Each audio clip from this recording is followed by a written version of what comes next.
সেদিকে চোখ রাখবো এবং চচলের কলম বাগানে জনসভার আয়োজন।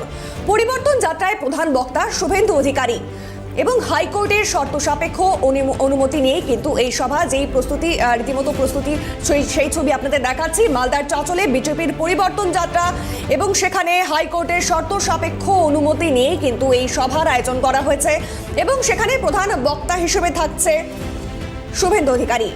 এই সমস্ত বিষয়ে আরো বিস্তারিত জানবো। টেলিফোন লাইনে রয়েছে প্রতিনিধি অভিষেক সাহা। অভিষেক, এই মুহূর্তে কি ছবি উঠে আসছে, অর্থাৎ আমরা দেখতে পাচ্ছি প্রস্তুতি পর্ব চলছে এবং কতক্ষণের মধ্যে সেই সভা হতে পারে, কি উঠে আসতে পারে সভা থেকে?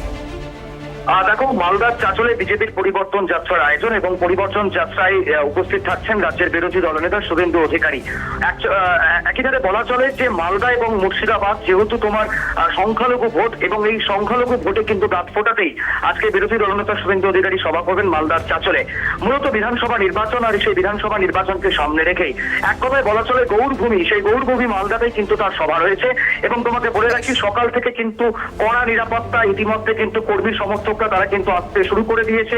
যেহেতু হাইকোর্টের যে অনুমতি শর্ত সাপেক্ষ অনুমতি দেওয়া হয়েছিল 9,000-এর বেশি লোক করা যাবে না, সেক্ষেত্রে কিন্তু হাইকোর্টের শর্ত সাপেক্ষ অনুমতি নিয়ে কিন্তু এই সভা করা হচ্ছে। পাশাপাশি তোমাকে এটা জানিয়ে রাখবো যে মঞ্চ, এই মঞ্চের যে রয়েছে 14 ফিট, সেই 14 ফিট অভিষেক সঙ্গে থাকার জন্য